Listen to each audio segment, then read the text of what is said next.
안녕하세요. 오늘도 사연살롱을 찾아주셔서 감사합니다. 저는 30대 초반 딩크족 귀여운 여성입니다. 결혼을 한 지는 이제 3년쯤 되었는데요. 남편은 저랑 동갑내기이고 결혼 정년기가 막 시작되는 20대 후반에 처음 만났어요. 지금 와서 생각해보면 별 차이 없는 것 같지만 당시에는 나이 숫자 앞자리 바뀌는 게 괜히 아쉽고 서운해서 20대 후반에 마지막 20대로서 할 수 있는 걸 해보자는 생각이 들더라고요. 그래서 친한 친구와 둘이서 서핑을 목적으로 여행을 계획했죠. 낮에는 실컷 물놀이를 즐기고 밤에는 젊은 사람들이 많이 모인다는 해변 근처 술집에서 한잔 하기로 했어요. 아무래도 관광지인데다 바닷가 근처라 그런지 젊은 사람들이 가득했고 북적북적한 분위기에 금방 녹아들었어요. 젊은 남녀가 모여 있으면 의례 그렇듯 몇몇 무리들에게서 합석 제안이 들어왔고 어차피 놀러 온 거 제대로 놀아보자는 생각으로 친구와 의견을 주고받으며 같이 놀 무리를 골랐어요. 친구가 원하는 스타일이 없다는 말에 2번 정도 제안을 거절한 끝에 드디어 친구의 마음에도 들고 제 마음에도 드는 남자들이 합석 제안을 걸어왔어요. 지금의 제 남편은 거기서 만난 무리 중 하나였죠. 마치 무슨 청춘 영화에서 나오는 것처럼 저희는 서로에게 첫눈에 꽂혔고 다행히 친구 역시 상대방 남자와 눈이 맞아 자연스럽게 그 뒤로는 남은 시간을 지금의 남편과 보내게 됐어요. 이야기를 주고받다 보니 사는 곳도 그다지 멀지 않은 곳이어서 서울로 올라와서도 연락을 주고받게 됐죠. 그 전까지 연애를 안 해본 것도 아니고 장기 연애에 속하는 긴 연애도 해봤었는데 이렇게까지 스파크가 튀는 만남은 처음이었어요. 남편과 주고받는 대화, 절 보는 눈빛, 가끔 스치는 손길 같은 데서부터 마치 처음 연애를 하는 것처럼 짜릿짜릿하더라고요. 나이가 그렇게 적은 나이도 아니었는데 이런 설렘을 느낄 수 있다는 게 신기하기도 했고 이렇게 폭풍처럼 몰아치는 감정들 때문에 그때의 남편이 더 대단하고 특별하게 느껴졌던 것 같아요. 특히나 그때의 전 20대의 절반 가까이를 함께 보내고 당연히 결혼까지 생각했던 전 애인과 깨지고 다시 누군가를 만나 연애를 하는 것에 회의적이었을 때라서 더욱 남편과의 만남이 강렬하게 느껴졌죠. 그래서 저희는 만난 지 3개월 만에 결혼 이야기를 주고받았고 곧바로 양가 부모님께 인사를 드렸어요. 뭐 이러니 저러니 해도 제가 철이 없었던 건 부정할 수 없지만 그때 제 심정은 그랬다는 걸 이야기해드리고 싶었어요. 그렇게 만난 지 1주년 되던 날 저희는 시골 올렸고 아무리 반쯤 미쳐 있었다고는 해도 머리로는 이 결혼이 제 인생에서 내린 가장 성급했던 일이란 것쯤은 인지하고 있었어요. 그래서 남편이 혼인신고는 언제 하냐고 재촉할 때도 혼인신고는 같이 살아보고 2년 뒤에 해도 늦지 않다는 말로 지연을 시켰어요. 사실 말이 쉽지 결혼을 하면 혼인신고를 하는 건 너무나 숨쉬듯 당연한 절차인데 그걸 거절하고 지연시키는 일은 결코 쉽지 않았어요. 아무리 좋게 타이르듯 이야기하고 서로를 위한 거라고 예쁜 말로 포장을 해도 그 속뜻에는 마치 제가 상대방을 의심하고 불신하고 있기 때문에 혼인신고를 못하는 거라고 느껴지기 쉬웠거든요. 그래, 당신이 아직 불안하다면 그렇게 해야지. 불안하다는 게 아니라 우리가 서로 너무 좋아하고 있긴 하지만 아직 서로에 대해 완벽히 아는 상태는 아니잖아. 결혼하고 나서 같이 살다 보면 서로 몰랐던 모습을 발견할 수도 있고 그래서 난 서로가 더 잘 알게 될 때까지 조금 법적인 관계는 늦추고 싶을 뿐이야. 알겠어. 근데 내 생각도 해줘야지. 결혼식 다 올리고 내 와이프라고 떠들고 다녔는데 법적으로는 남남이면 내가 무슨 낯으로 결혼식 와준 사람들 만나냐. 요즘은 혼인신고 늦게 하는 커플이 훨씬 많아. 우리처럼 만난 지 얼마 안 된 커플이 아니더라도 그러는 마당에 우리가 그러는 거면 다른 사람들이 다 이해하지. 너무 서운하게 생각하지 마. 여보, 우리 잘 지내면 되잖아. 그래, 당신한테 확신을 못 준 내 잘못이지 뭐. 내가 더 잘할게. 그런 뜻 아니라니까 그러네. 겨우겨우 설득해서 결혼식을 무사히 치르고 신혼여행도 행복하게 잘 다녀오고 본격적으로 동거가 시작된 뒤에도 딱히 이렇다 할 만한 안 맞는 생활 습관이나 성격 차이는 없었어요. 그 점은 지금 생각해도 정말 천운이라고 생각해요. 하지만 잘 지내다가도 불쑥 혼인신고 얘기가 나오면 티격태격 말다툼으로 번지는 것만은 막을 수가 없었어요. 결혼 전 충분히 이야기 나누고 설득했고 합의까지 다 된 사안이라 생각했는데 남편은 결혼 후에도 약속했던 2년보다는 혼인신고 날짜를 땡기고 싶어 하더라고요. 틈만 나면 그 소리를 하는 통에 저도 사람이다 보니 지쳐서 결혼한 지 반년이 좀 넘었을 때는 마음이 흔들리더라고요. 하지만 연애 결혼 다 합쳐서 이제 겨우 1년 반밖에 안 됐다는 생각에 꾹 참고 한결같이 거절 의사를 밝혔죠. 그것 빼고는 그래도 잘 맞았던 것 같아요. 연애 때와 크게 다를 거 없이 행복한 신혼생활을 보낼 수 있었죠. 남편과 결혼을 하고 나니 자연히 남편의 친구들과도 친해지게 되었는데 그중 남편과 만났던 여행에서 함께 놀았던 남자도 있었어요. 저희가 첫눈에 반해서 사귀었던 것처럼 제 친구와도 잠깐 사귀었던 사람인데 아쉽게도 이 커플은 금방 깨져서 저희 결혼식에서 불편하고 서먹하게 재회를 하기도 했죠. 아무튼 결혼을 하고 나서는 남편의 절친한 친구도 저와 구면이다 보니 가끔 놀러와서 식사를 같이 하는 경우가 있었어요. 솔직히 여행 갔을 때야 남편한테 워낙 신경이 쏠려 있어서 친구가 잘 안 보였지만 몇 번 대화 나눠보니 유쾌하고 센스 있어서 사람들의 호감을 살 만한 사람이더라고요. 제 친구가 이 남자 때문에 마음앓이를 많이 했는데 왜 그랬는지 이유를 알 것 같을 정도로 매력적인 사람이었어요. 몰랐는데 성진 씨 만나보니까 사람 되게 괜찮다. 만나는 사람은 없어? 성진이? 저 자식 눈만 높아서. 근데 왜? 아니, 그냥 여자들이 되게 좋아할 것 같은 성격이길래. 내 친구도 엄청 좋아했었고. 뭐, 누구 소개시켜주게? 아니, 뭐, 꼭 당장 그런 건 아닌데, 그냥 물어봤어. 말하는 거 들어보면 만나는 사람은 없는 것 같길래. 뭐, 성진이 괜찮지. 괜찮으니까 내가 친구하지. 그런데 있잖아. 나는 성진이를 누구한테 소개시켜주려 한다면 그건 좀 꺼려지네. 응? 그게 무슨 소리야? 왜? 제일 친한 친구라 당연히 누군가를 적극적으로 소개시켜주고 싶어 할 줄 알았는데 남편의 반응이 너무 의외라 살짝 당황스럽더군요. 그게 성진이가 참 착하고 성실한 친구이기는 한데 그거랑 별개로 가정사가 굉장히 안 좋아. 당신 가정 환경이 제일 중요하다며. 아, 그렇긴 하지. 연애만 하는 거면 모를까. 이제 우리 또래는 다 결혼할 나이기는 하니까. 가정 환경은 중요하지. 근데 왜? 많이 안 좋아?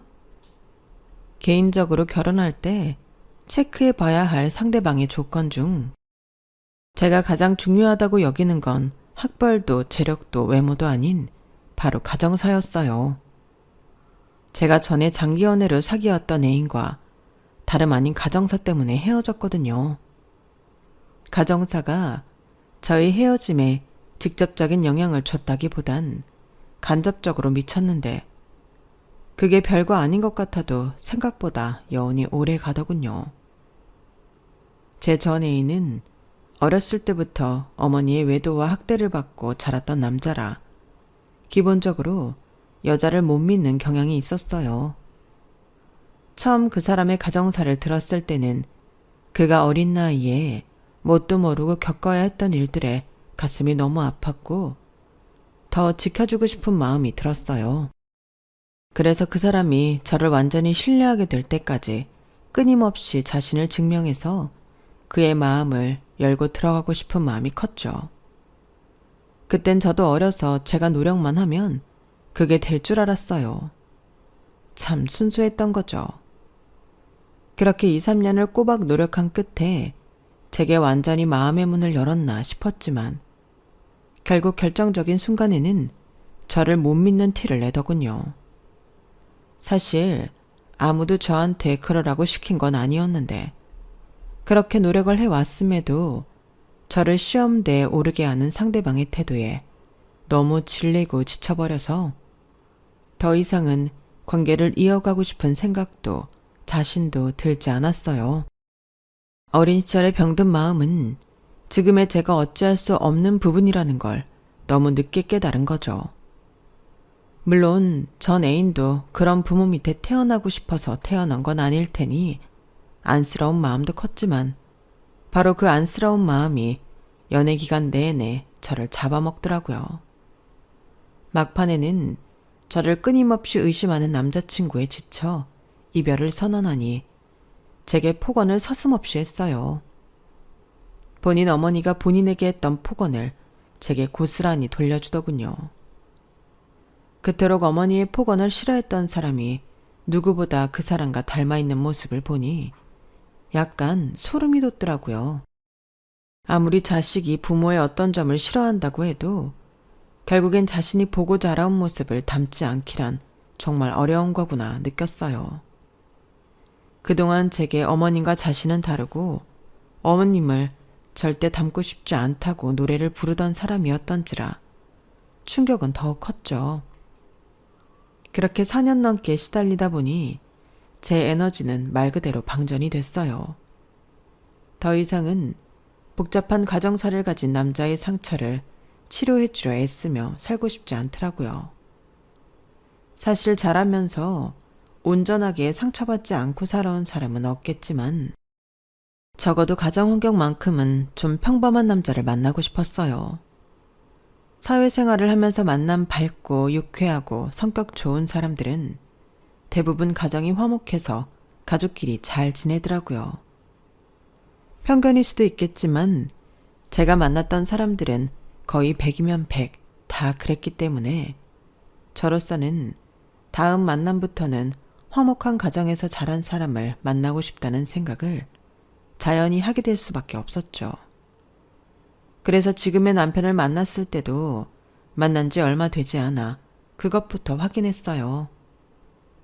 첫눈에 반한 것도 스파크 튀는 사랑도 너무 좋았지만 또 사랑에 눈이 멀어 장기전이 될지도 모를 마음고생을 하고 싶진 않았거든요. 자기는 가족들이랑 잘 지내? 부모님이나 여동생하고는 좀 친하게 지내는 편이야? 우리? 당연하지. 내가 얼마나 우리 가족 사랑하는데. 아, 근데 갑자기 그건 왜 물어? 아니, 그냥 아직 가족 얘기는 한 번도 못 들은 것 같아서 궁금해서.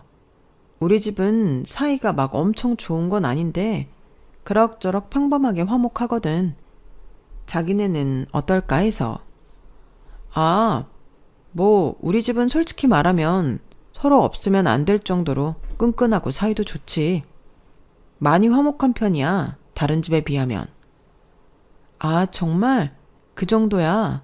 너무 보기 좋겠다. 남자들이 여동생이랑 잘 지내는 게 그렇게 어려운 일이라던데. 오죽하면 여자들 사이에서 여자 형제랑 잘 지내는 남자가 있으면 그 남자가 진국이라는 말까지 하거든. 그래? 다행이네. 내 동생은 나 엄청 좋아하거든. 다만 보면 어찌나 귀염을 떠는지. 걘 나 없으면 안 된다니까. 지금 생각해보면 남편의 일방적인 주장일 뿐이었는데도 저는 그 말을 정말 철석같이 믿었어요.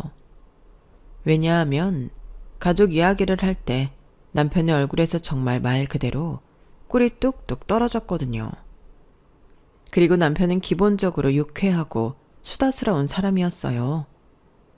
누가 봐도 기본적으로 사랑받고 자랐겠거니 싶은 성격이었죠. 그래서 별다른 의심 같은 건 없었어요. 게다가 남편의 친한 친구인 성진 씨마저도 그렇게 유쾌한 사람이었으니 더욱 의심할 여지 따윈 없었죠. 친구는 그 사람의 거울이라고 하잖아요. 성진 씨도 남편만큼이나 괜찮은 사람이니 당연히 가정사도 평화롭거나 화목할 줄로만 알았죠. 걔네 아버지가 좀 폭력적이셨거든. 그래서 어릴 때 걔가 여동생이라도 지키겠다고 아버지랑 맞서 싸우고 여동생이랑 엄마 데리고 가출했던 적도 있고. 아무튼 가정사가 좀 복잡해. 엄마도 결국엔 참다 못해서 애들 버리고 도망가셨고 지금은 소식도 모른다나 봐. 밝아 보이긴 해도 알고 보면 상처도 많고 불쌍한 애야. 그랬구나. 나는 하도 사람이 밝아서 당연히 사랑받고 컸을 줄 알았는데 역시 모르는 일이구나. 아무래도 좀 그렇지. 이런 건 깊게 대화를 해봐야 알 수 있는 거니까. 당신 친구들한테 소개시켜주긴 좀 그렇지? 사실은 내가 전 연애 때 그거에 너무 크게 대어서 웬만하면 나도 그렇고 친구들도 그렇고 다른 건 제쳐두더라도 가정환경 좋은 사람을 만났으면 좋겠어. 물론 성진 씨가 그럴 사람 같아 보이진 않지만 어릴 때 받은 상처가 발현되어서 또 다른 사람에게 같은 상처를 주는 걸 반복하는 사람들이 있더라고. 마음이나 감정 기복이 좀 불안정하기도 하고. 그치. 아무래도 그렇지. 순간이지만 남편이 아주 씁쓸한 표정을 짓더라고요. 하지만 별로 이상하다는 생각은 못했어요. 자기 친구의 아픈 가정사를 이야기하고 그것 때문에 소개가 불발됐으니 당연히 좋은 표정을 지을 사람은 없잖아요. 그래서 그때도 별 생각 없이 넘어갔죠. 근데 당신이 성진이를 그렇게 괜찮게 생각할 줄은 몰랐네. 응? 당연한 거 아니야? 당신이랑 제일 친한 사람이잖아. 아, 그렇긴 한데 나는 그렇다고 선정 씨를 막 당신만큼 좋게 보고 있었던 건 아니라서. 그래? 왜? 선정이 괜찮은데? 성진 씨한테 너무 매달렸던 것 때문에 그래? 아니 뭐 그것도 그렇고 친구가 꼭 끼리끼리란 법도 없으니깐. 그냥 난 당신이 더 아깝던데? 그래? 나는 친구는 좀 끼리끼리라 생각해서 같이 다니는 데는 이유가 다 있다고 생각하는데. 그래서 성진 씨도 좋아 보였던 거고. 당신이랑 성진 씨랑 같이 있으면 분위기가 꽤 비슷해. 성격이나 쓰는 말투도 거의 비슷하고. 제일 자주 만나는 사람이니까 서로 영향을 많이 받겠지. 그래서 내가 사람 볼 때 가정 환경이나 주변 사람을 많이 본다고 하는 거야. 주변을 보면 그 사람이 어떤지 알 수 있으니까. 그래? 그러니까 선정이도 좋은 애라고. 그래, 뭐 그렇겠네. 제 생각을 열심히 설명했지만 남편의 반응은 뜨뜨미지근했어요. 뭐 저는 제 친구가 좋은 사람이라고 여기더라도 남편 입장에선 남편의 친한 친구와 구질구질하게 헤어졌던 여자이니 곱게만 볼 수 없을 거란 건 알고 있어서 더 설득할 생각은 안 들더라고요. 시간이 흘러 선정이랑도 자연스럽게 몇 번 만나다 보면 제가 그랬듯 제 친구도 좋은 사람인 걸 알아보겠거니 했죠. 그날은 그 정도로 대화하고 넘어갔고 남편 반응도 시큰둥했고 저도 별 의미 있는 대화였다고는 생각한 적 없어서 딱히 되새겨본 적은 없었어요. 그런데 그날 이후로 남편이 조금 묘하게 태도가 바뀐 것 같더라고요. 예전에는 성진 씨가 놀러 온다고 하면 제 동의를 구하고 자주 놀러와서 같이 놀다 가게 했는데 갑자기 이런저런 이유를 들어가며 성진 씨를 멀리 하더라고요. 아니, 정확히 말하면 저와 성진 씨가 같이 만나는 걸 경계하는 것 같았어요. 저 빼고 둘이서는 잘 만났으니 그렇게 표현하는 게 맞는 것 같아요. 처음 몇 번이야 우연인 줄로만 알았지만 몇 번이나 그다지 납득되지 않는 이유로 이런 일이 반복되다 보니 저를 일부러 빼놓고 본다는 게 여실히 느껴져서 조금은 서운하더라고요. 설마 그날 대화 때문에 제가 성진 씨에게 호감을 갖고 있는 건 아닌지 의심을 하고 있는 건 아닌가 싶어서 내심 억울하기도 했고요. 그래서 하루는 성진 씨를 만나러 간다는 남편을 붙잡고 물었어요. 여보, 요즘은 왜 성진 씨 집에 안 불러? 나가지 말고 그냥 부르지 왜? 됐어. 남자들끼리 할 얘기도 있고 신혼집에 자꾸 딴 사람 불러서 뭐해. 참나. 언제부터 그런 거 신경 썼다고. 오랜만에 같이 만나서 놀면 좋잖아. 내 친구는 그냥 내가 알아서 둘이 만날게. 그동안 쓸데없이 당신이랑 만나게 한 것 같기도 하고. 갑자기 왜 그래? 설마 내가 저번에 성진 씨 칭찬해서 질투하는 거야? 뭐? 질투는 무슨. 질투는 성진이 그놈이 날 질투하는 거겠지. 그래? 성진 씨가 당신 질투한다고? 별로 그래 보이지 않던데. 그러니까 당신이 성진이를 몰라도 아직 너무 몰라서 그런 거라니까.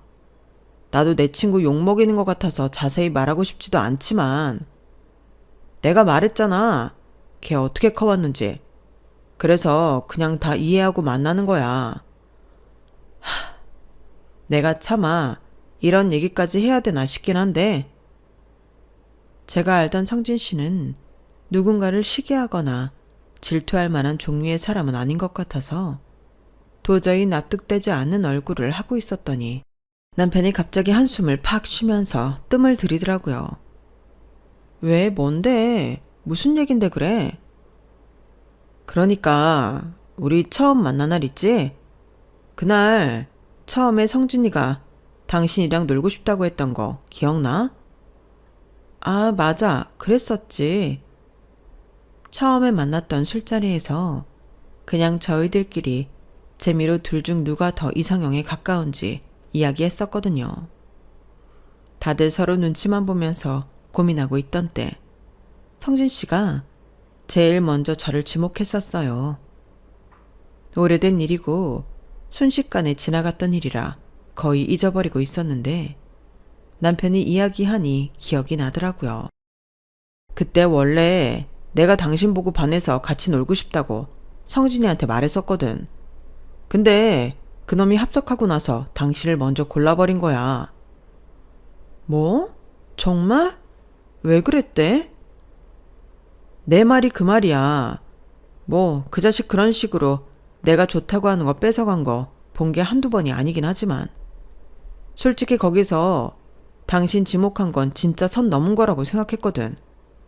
이제 와서 이야기지만 솔직히 당신은 성진이한테 관심이 없어 보여서 그동안 같이 놀아도 되겠다고 생각했었는데 당신이 성진이를 그렇게 좋게 보고 있을 줄은 몰랐어.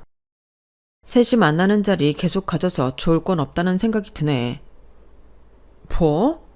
내가 말한 건 그런 이성적인 호감 같은 게 아니라 그냥 당신 친구 중에 괜찮은 사람 대 사람으로서 호감으로 괜찮다고 한 거잖아. 무슨 그 말 한 번 했다고 이래. 나도 그동안 나름대로 같이 웃고 떠든 세월이 있는데 어떻게 그렇게 단칼에 자르듯이 관계를 끊으라고 해. 내가 뭐 성진 씨랑 눈이라도 맞을까봐 그러는 거야 설마? 당신을 의심하는 게 아니라 그 자식을 못 믿겠어서 그런 거야. 나 정말 이런 얘기 하고 싶지 않은데 걔가 어릴 때부터 화목한 우리 가족을 얼마나 부러워하고 시샘했는 줄 알아? 솔직히 그러려니 봐주고 이해하는 것도 한두 번이지. 내가 축구하다 넘어져서 다친 걸 가지고 아빠한테 맞아서 그런 거라고 반 애들한테 소문내던 애라니까. 그때 내가 정말 그러면 안 된다고 얼마나 타이르고 용서하는 것도 정말 쉽지 않았는데 겨우 용서하고 당신한테 일일이 다 말하기 쉽지 않아서 얘기를 안 할 뿐이지. 걔 지금 그렇게 괜찮아 보이고 성격 좋아 보이는 거 어떻게 보면 다 내 덕분이라고 보면 돼. 아니 뭐라고? 그런 거짓말을 했었어? 아무리 어렸어도 그렇지. 사람 그렇게 안 봤는데 진짜 무섭다. 솔직히 진심으로 소름 끼쳐서 저도 모르게 정색이 나왔어요. 그랬더니 남편도 아차 싶은 표정이 되더라고요. 아니 뭐 어릴 땐 그럴 수도 있지. 워낙에 불안정한 시기니까. 아무리 어린 시절 이야기라곤 해도 저는 개인적으로 정말 이해가 안 되더라고요. 그렇게 아무렇지도 않게 없는 이야기를 지어서 남의 가정을 욕먹이는 소문을 낸다는 게 상식적으로 말이 안 되는 행동이잖아요. 사이코패스의 허언증에 이간질하는 본성까지 더해진 결과라고 밖엔 생각이 안 들었어요. 거기까지 얘기를 듣고 나니 이제는 성진 씨랑 만나라고 해도 만나기 싫을 지경이 되더라고요. 불안정한 시기라도 그렇지 어떻게 그런 짓을 하냐? 진짜 인간성 별로다. 그리고 솔직히 아무리 사람이 성장하면서 바뀐다지만 난 그런 건 본성 문제라고 봐. 그 일 하나에서만 느껴지는 문제가 한두 가지가 아니잖아. 근데 그런 일이 한두 번이 아니었을 텐데 당신은 도대체 왜 그런 사람을 고쳐주면서까지 옆에 있었던 거야? 이 나이 때까지? 뭐 그렇지. 아니 왜 그런 사람은 언젠가는 또 당신한테 그런 피해 입혀. 멀리해. 이제 안 그런다니까. 성진이도 변했어. 내가 이럴까봐 당신한테 말을 안 하려고 한 건데. 사람이 변해봤자 얼마나 변한다고. 그런 본성 같은 건 잘 안 바뀐다니까. 내 인간관계는 내가 알아서 할게. 너무 간섭하지 마. 이건 좀 지나친 간섭이잖아. 아니 뭐라고? 그 사람은 언제든 당신이랑 사이가 틀어지면 당신이랑 내 사이까지도 이간질할 수 있는 사람인데 조심하라고 한 게 뭐가 나빠? 아직 일어나지도 않은 일로 설레발 좀 치지 마. 그런 당신은 본성이 뭐 그렇게 잘났다고 그래? 사람이 좀 어렵게 힘들게 살았으면 그렇게 될 수도 있구나. 이해 좀 해주면 되지. 당신도 그렇게 안 봤는데 왜 이렇게 속이 좁아? 뭐라고? 속이 좁다고? 이게 속 좁고 넓은 문제야? 그냥 아픈 가정사가 있었으면 좀 그렇게 될 수도 있지. 당신이나 나나 운 좋게 화목한 가정에서 자라서 모나지 않은 걸 남한테 강요하면 안 돼. 사람마다 자라온 환경이 다른 건데 난 어릴 땐 그럴 수 있다고 봐. 남편이 그렇게까지 말하니 할 말이 없긴 하더라고요. 틀린 말도 아니니 더 이상 남편을 말릴 순 없었어요. 그래도 그 일은 두고두고 기억이 날 정도로 저에겐 꽤 충격적이었어요. 남편 말대로 화목한 가정에서 자라서 그런지 저로서는 정말 상상도 못할 일이었거든요. 그 뒤로는 남편이 그 친구와 노는 게 너무 못마땅했고 제 친구도 그런 사람으로부터 빨리 탈출해서 참 다행이다 싶었어요. 역시 사람은 가볍게 겉만 보고 사귀면 어떤 사람인지 전부 알 수 없는 거구나 싶어 내심 무섭기도 했고요. 그러고 나서는 종종 남편이 그 사람을 만나러 나갈 때 빼고는 그 친구에 대해 잊고 살았어요. 딱히 남편 말처럼 제가 만나서 뭐하나 싶은 생각이 들더라고요. 그 전까지야 남편이랑 가장 친한 친구이기도 했고 저랑도 친분이 생긴 사이였으니 종종 불러서 같이 식사도 하고 사람을 워낙 좋게 봤으니 그런 자리도 즐거웠지만 이제는 남편이 그 사람 만나러 나가는 걸 안 막는 것만 해도 저에게는 큰 배려였어요. 그렇게 그 사람과는 멀어져 갔죠. 그런데 그거랑 별개로 결혼한 지 1년쯤 되었을 때 문득 이상함이 느껴지더라고요. 연애하기 전 남편이 항상 가족이 화목하다고 강조했었는데 결혼 초만 하더라도 그럭저럭 화목해 보였던 시댁 분위기가 알고 지낸 세월이 길어질수록 처음 받았던 느낌과는 묘하게 다른 것 같다는 생각이 들었어요. 무엇보다 그게 가장 잘 드러나는 건 남편의 동생인 아가씨였어요. 남편이 매사 다정하고 자상한 편이라 아가씨에게도 그런 순간들이 있는데 그럴 때마다 토 나온다는 표정을 지었는데 저는 그게 당연히 낱말간의 장난기 섞인 제스처인 줄로만 알았거든요. 그런데 어느 날부터인가 그게 장난이 아닌 것처럼 느껴졌고 묘하게 저희 부부를 피하는 것 같더라고요. 어느 순간부터 시댁 가족 행사에도 빠지려고 하고 같이 있으면 불편하는 것 같아서 혹시 남편이랑 안 좋은 일이 있었나 걱정이 들기 시작했어요. 하지만 남편에게 물어봐도 그런 일은 없었다거나 걔가 예민해서 그런다는 둥 답답한 대답만 돌아와서 남편에게 묻는 건 포기를 했죠. 그래서 용기 내어 아가씨에게 처음으로 따로 연락을 했어요. 아가씨, 저예요. 잘 지내시죠? 어머, 새언니, 언니가 무슨 일이세요? 아니, 별일은 아니고요. 그냥 요새 아가씨 얼굴 뵙기 너무 힘든 것 같아서 잘 지내시나 안부 인사차 전화했어요. 별일 없으시죠? 네, 저야 뭐. 새언니야말로 별일 없으신 거죠? 네? 제가 먼저 안부를 물었으니 똑같이 안부를 묻는 게 이상한 건 아니었지만 새언니야말로 라는 표현이 뭔가 이상하게 느껴지더라고요. 순간 촉이 쎄해서 이건 반드시 짚고 넘어가야겠다 싶더라고요. 저는 별일 없죠. 그런데 그게 무슨 뜻이에요? 별일이 있을 것처럼. 아니에요. 말이 헛나왔어요. 잘 지내시면 됐어요. 제가 정면으로 물으니 갑자기 아가씨가 당황하며 허겁지겁 전화를 끊으려는 느낌이 들더라고요. 그래서 급하게 대화를 이어갔죠. 요즘 아가씨 하도 안 나오셔서 무슨 일 있나 걱정돼서 전화해봤어요. 아가씨랑 더 친해지고 싶은데 왜 이렇게 보기가 힘들어요?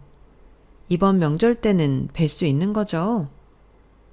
아, 저 이번에도 못 갈 것 같아요. 일정이 있어서요. 아, 그래요? 무슨 일정이요? 회사 일정이... 저번에도 회사 일정이라고 하지 않으셨어요? 무슨 회사가 명절에 일을 그렇게 일을 시켜요. 아가씨 너무 힘드시겠다. 확 신고해버려요. 농담으로 웃자고 이야기한 건데 소화기 너머로 침묵이 흐르더라고요. 민망해지려는 찰나 아가씨가 입을 뗐어요. 새언니, 저 회사 일정 아니더라도 가족 모임엔 안 나갈 거예요. 신경 써서 연락 주신 건 감사한데요. 저는 그냥 없는 사람이다 치고 찾지 말아주세요. 네? 왜 그러세요, 아가씨? 정말 아무 일도 없는 거 맞죠?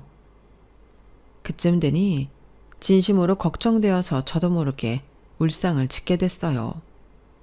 물론 전화 중이라 제 표정을 보진 못했겠지만 감정이 전해지긴 한 모양인지 아가씨가 한참 뜸을 들이더니 겨우 한마디 내뱉으셨어요. 무슨 일이 있는 건 아닌데요. 저는 그냥 저희 가족이 너무 싫어요. 네? 새언니 처음 저희 집에 시집 오신다고 할 때부터 말리고 싶었는데 그땐 너무 새언니가 오빠를 보는 눈이 꿀이 떨어지는 것 같아서 차마 얘기 못했어요. 죄송해요. 아가씨, 그게 무슨 소리예요? 솔직히 지금도 이런 얘기하는 게 너무 망설여지고 두렵고 그래요. 그래도 새언니 그동안 만나보니 그렇게 저 배신하고 할 사람은 아닌 것 같아서요. 말로 하면 오해할 수 있으니 그냥 제가 뭐 하나 보내드릴게요. 판단은 새언니가 해주세요. 아가씨는 전화를 끊자마자 메시지로 어떤 커뮤니티 사이트와 아이디, 비밀번호를 보내주더라고요. 그리고는 어떤 닉네임을 검색해서 들어가 보라고 하더군요. 호기심에 바로 로그인한 후 닉네임을 검색해서 들어가 보니 게시물이 꽤나 많았는데요. 하나같이 우울하고 자극적인 제목이었는데 클릭해서 들어가 보니 어딘가 다 들어본 적 있는 이야기들이더라고요. 내용을 보다 보니 남편이 얘기해줬던 성진 씨 내용과 겹치는 게 많았어요. 그러니 더 머릿속이 하얘지더라고요. 아가씨가 왜 성진 씨가 쓴 게시글을 저에게 보내주는 건지 감도 안 왔어요. 아가씨, 이게 뭐예요? 저 지금 읽고 있는데도 상황 파악이 안 돼서. 언니, 정말 모르시겠어요? 그거 저희 오빠가 쓴 글들이에요. 하나하나 보다 보시면 오빠라는 증거가 넘쳐나니까 꼼꼼히 읽어보세요. 아가씨의 말을 듣고 하루 종일 그 닉네임으로 올라간 글들을 읽었어요. 게시글 대부분은 자신을 학대하는 아빠를 원망하고 있다. 가족이 끔찍하게 싫다는 둥. 잘 사는 친구나 화목한 가정을 보면 짓밟고 싶다. 가족에 대한 증오와 행복한 타인에 대한 혐오였어요. 읽다 보니 가장 친한 친구에 대한 이야기도 나왔는데 정상적인 사람처럼 보이고 싶어 그 친구의 모든 걸 따라하게 됐다는 내용까지 있더군요. 그 친구가 하는 말투, 행동을 따라하고 가정사까지 그 친구처럼 화목한 분위기로 세탁하고 나니 사람들이 자신을 봐주게 됐다며 자신은 평생 다른 사람을 연기해야 하는 팔자다. 그래서 그 친구를 꼴보기 싫어도 계속 만나야 한다는 둥. 정말 제정신으로는 이해할 수 없는 소리들 뿐이더라고요. 게다가 제 이야기도 적혀 있었는데 지금 결혼한 여자는 친구랑 여행 갔다가 친구가 마음에 든다고 한 여자를 뺏은 거라며 그 여자는 친구보다 자신을 훨씬 마음에 들어해서 바로 결혼까지 생각이 들었다고 적혀 있었어요. 살면서 자신이 처음으로 그 친구를 이겨본 거라며 아내가 자기 인생 최고의 전리품이라는 등 너무 역겨운 이야기만 적혀 있더라고요. 게다가 어린 시절 잘 사는 친구가 꼴보기 싫어서 그 친구가 축구하다 다친 걸 아버지에게 학대당해서 생긴 상처라고 거짓 소문을 낸 이야기까지 적혀 있었어요. 그 이야기까지 보자마자 정말 눈앞이 아찔해지고 제가 이때까지 어떤 남자와 살아온 건지 등줄기에 소름이 끼쳐서 못 살겠더라고요. 그래서 저는 남편 몰래 제 짐을 본가에 하나둘씩 싸서 보내기 시작했어요. 그 사실을 알게 된 순간부터는 도저히 남편과 아무렇지 않은 척 얼굴 맞대고 살기가 힘들더라고요. 남편은 아무것도 몰랐겠지만 저는 남편에게 일말의 기회조차 주고 싶지 않았어요. 그래서 남편 몰래 마지막으로 아가씨를 만났죠. 아가씨, 저한테 이런 얘기 알려주기 너무 힘들었을 텐데 정말 고마워요. 밥이라도 한 끼 사고 싶어서 보자고 했어요. 아니에요, 새언니. 저도 새언니 너무 좋은 분 같은데 오빠한테 꼭 깨어서 인생 망칠까봐 늘 걱정했어요. 언니가 좋은 분이라는 생각이 안 들었다면 오빠랑 똑같은 인간이라 생각하고 어떻게 살든 관심도 없었을 거예요. 그런데 새언니 아직 혼인신고도 안 하셨다면서요. 오빠가 새언니 없을 때 그걸로 얼마나 분노하든지 집안 물건 다 때려 부수는데 진짜 새언니네 조상이 도왔다 싶었다니까요. 이번에 말할까 말까 하다가 고민한 것도 생각해보니 오빠랑 새언니 결혼 기념일이 벌써 지났더라고요. 이쯤 되면 또 슬슬 혼인신고 이야기가 나올까봐 혼인신고하기 전에 새언니한테 도망칠 기회라도 주고 싶었어요. 알려줬는데도 도망 안 치면 전 할 만큼 한 거고 새언니 팔자 새언니가 꼬는 거니까 마지막으로 각오하고 보낸 거예요. 고마워요. 안 그래도 벌써 본가에 짐 조금씩 보내고 있어요. 남편한테 헤어지자고 하는 날 바로 짐 싸서 본가로 갈 예정이에요. 마침 본가가 3달 전쯤 이사를 했는데 아직 방문을 못해서 남편이 주소도 잘 모르거든요. 지금이 딱 적기다 싶어요. 다행이에요. 그동안 챙겨주셔서 감사했어요, 새언니. 아가씨는 식사를 하면서 어린 시절 이야기를 자세하게 더해줬어요. 그동안 남편이 말해왔던 성진 씨의 과거가 남편의 과거와 일치하더라고요. 솔직히 성진 오빠한테도 우리 오빠 같은 사람이랑 친하게 지내지 말라고 이야기하고 싶은 적이 한두 번이 아니에요. 그런데 이야기하면 폭로한 게 너무 저니까 오빠한테 보복당할까봐 두려워서. 새언니는 티 안 내고 헤어져 줄 수 있죠? 당연하죠. 절대 아가씨한테는 피해 안 가게 하려고 타이밍을 잡고 있어요. 성진 씨한테는 기회 봐서 제가 이야기할게요. 정말요? 감사합니다. 아가씨 얘기를 듣다 보니 그동안 오해한 게 미안해서라도 성진 씨에게 사실을 알려줘야겠다 싶더라고요. 저녁마다 남편이 퇴근을 하면 서재에서 게임도 하고 혼자만의 시간을 보내다가 침실로 와서 잠드는데 가끔 컴퓨터를 안 끄고 와서 누워있다가 잠들 때가 있었어요. 저는 그럴 때마다 타이밍을 노렸어요. 그러다 결국 남편이 커뮤니티에 글을 쓰고 컴퓨터를 안 끈 걸 발견했죠. 이때가 정말 절호의 기회다 싶더라고요. 그래서 화면을 켜놓은 채로 제 중요한 짐들을 마지막으로 챙겼어요. 너무 다 보면 티가 날까봐 나머지 물건들은 과감히 버렸어야 했는데 그렇게라도 깔끔하게 남편이랑 헤어지고 싶더라고요. 저는 남편이 켜놓은 노트북 화면 속 글들 중 가장 충격적인 것들만 사진을 찍었어요. 하나하나 다 찍고 영상 촬영도 했고 짐가방을 들고 그날 밤 바로 본가로 내려왔죠. 다음날 아침이 되어서야 제가 없어진 걸 깨달은 남편에게서 연락이 오더라고요.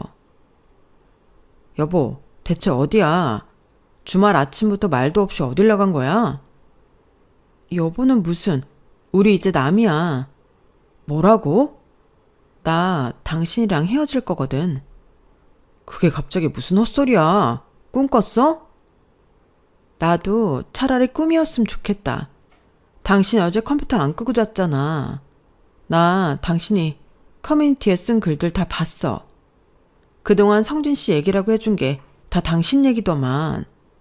어떻게 사람이 그렇게 소름 끼치게 뻔뻔할 수 있어? 리플리 증후군 뭐 그런 거야? 아, 난 또 뭐라고? 그거 본 거야? 그거 성진이 아이디야. 내가 걔한테 아이디 빌려서 가끔 거기 들어가는데 나도 걔 그런 글 쓰는 거 보고 학을 뗀 거야. 아직도 그런 글 쓰나 보네.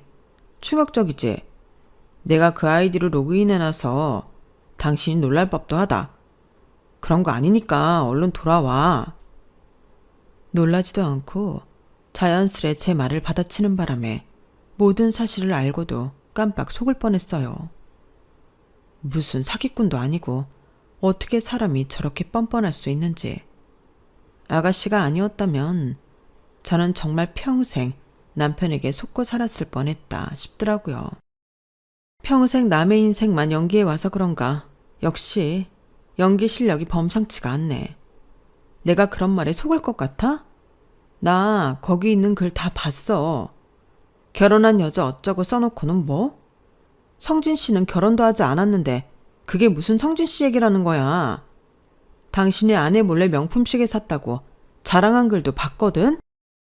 누가 봐도 배경이 우리 집에 당신이 자주 입는 옷이더만. 무슨. 이제 그만 좀 속여. 나는 유통기한 끝났으니까 속일 만한 다른 여자를 찾던지. 어차피 우리 혼인신고도 안 했잖아. 그냥 결혼은 없었던 셈 치고 남남으로 살자. 아니, 한 번 부부는 영원한 부부지. 그게 뭔 말 같지도 않은 소리야. 당장 안 와. 내가 왜 가야 되는데. 난 절대 안 갈 거니까 그렇게 알아. 이 여자가 정말 남편이 하는 말을 그렇게 못 믿어? 남편은 정말 화가 머리 끝까지 났는지 언성을 높이며 길길이 날뛰더라고요. 이때까지 남편과 연애하고 같이 살면서는 한 번도 본 적 없는 모습이었어요. 이게 남편의 본성일 거라 생각하니 정말 무섭더라고요. 정말 아가씨 말대로 혼인신고를 안 하고 더 지켜보자고 판단한 건 조상이 도운 것 같았어요. 중간에 몇 번이나 남편 말에 흔들려 혼인신고를 할 뻔했는데 그때마다 꾹 참은 제 자신이 정말 자랑스럽더라고요. 남편은 저를 찾아내려고 몇 번이나 시도했지만 저는 미리 다 준비를 해놓은 상태에서 타이밍을 보고 도망친 거라 남편이 저를 찾을래야 찾을 수 없었어요. 남편과 마지막 통화 후 핸드폰도 바꿔버렸거든요.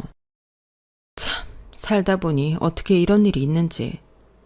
성진 씨에게도 당장은 아니더라도 언젠가는 진실을 알려줄 생각이에요. 이제는 저랑 상관없어진 사람이라고 해도 더 이상 저런 끔찍한 사람에게 선량한 사람들이 피해보는 꼴은 없어야 하니까요. 제 이야기 들어주셔서 감사합니다. 여러분들의 주변에 좋은 분들과 좋은 일상을 살아가며 행복하시길 진심으로 바랍니다. 여러분, 사연 댓글에 응원과 현명한 조언 부탁드려요. 좋아요와 구독은 저에게 큰 힘이 됩니다. 오늘도 좋은 일 가득하세요.